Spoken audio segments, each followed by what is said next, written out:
What's up, everybody? Rolling along here with Season 5 from the field. We are here for the Monocacy 160. Oh, one of our favorite stories. Obviously, you guys know us as Maryland campaign guys, but secretly we moonlight as Monocacy campaign guys as well. So we got things started with this campaign by bringing the Confederate Army out of the beginnings of the siege of Petersburg. We have broken off a piece. Jubal Early's forces were sent into the Shenandoah Valley, essentially to clear out David Hunter and keep this resource for the Confederacy open, logistics, food, all sorts of these things. That was the primary objective. And they seized that primary objective by the end of June 1864, which allowed Jubal Early the decision, if practicable, one of our favorite Civil War words, to focus on the secondary objective, which was, if you can make a run on Washington, Washington, D.C., Washington City, your decision to make, and he has made the decision to do that. So here we are on July 4th, 1864. When we last left you in Winchester, we said it's July 2nd. Things were going to start to move really fast, and you're going to see that over the next couple episodes that come out. So here on July 4th, Matt, they're getting ready for a party. U.S. troops are the ones who are stationed here, if I'm not mistaken.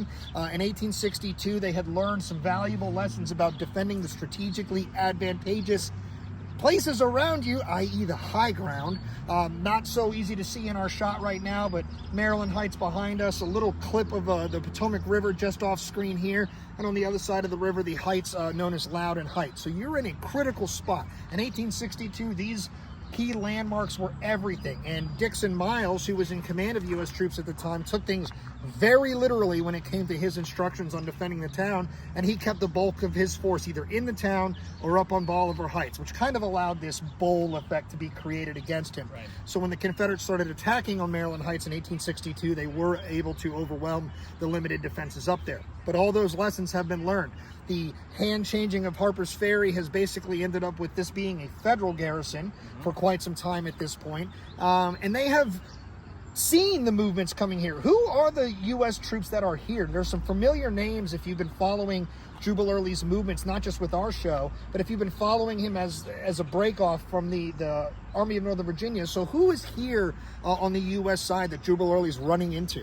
So the actual garrison commander of Harper's Ferry in 1864 is Max Weber. You might recognize that name from 1862. He commands a brigade at Antietam. However, over him, and the man who had commanded the garrison at Martinsburg, West Virginia, and has since fallen back to the defenses of Harper's Ferry, is none other than Franz Sigel. It's Meagle. Yep. No, Major Sigel. General. I did the Lord of the Rings thing again, man.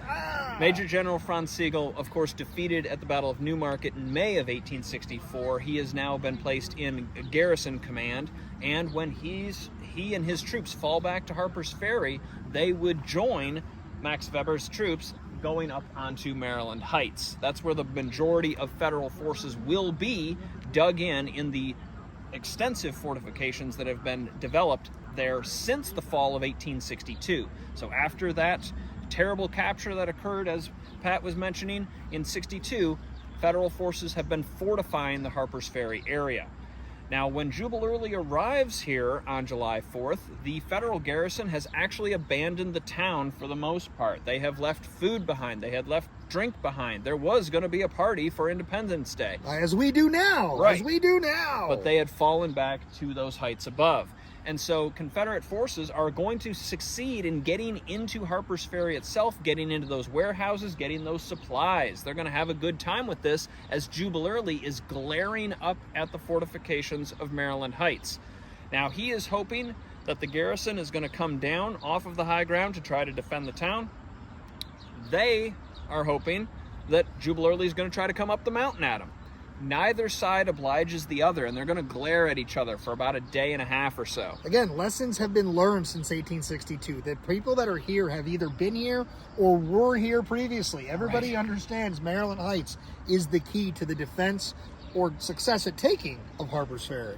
Now, Jubal Early has a significant advantage in both manpower and firepower, as we're going to see a lot during this campaign, and his post-war writings suggest, actually he says, that he felt he could have taken Maryland Heights, but he didn't feel that he had the time to do so.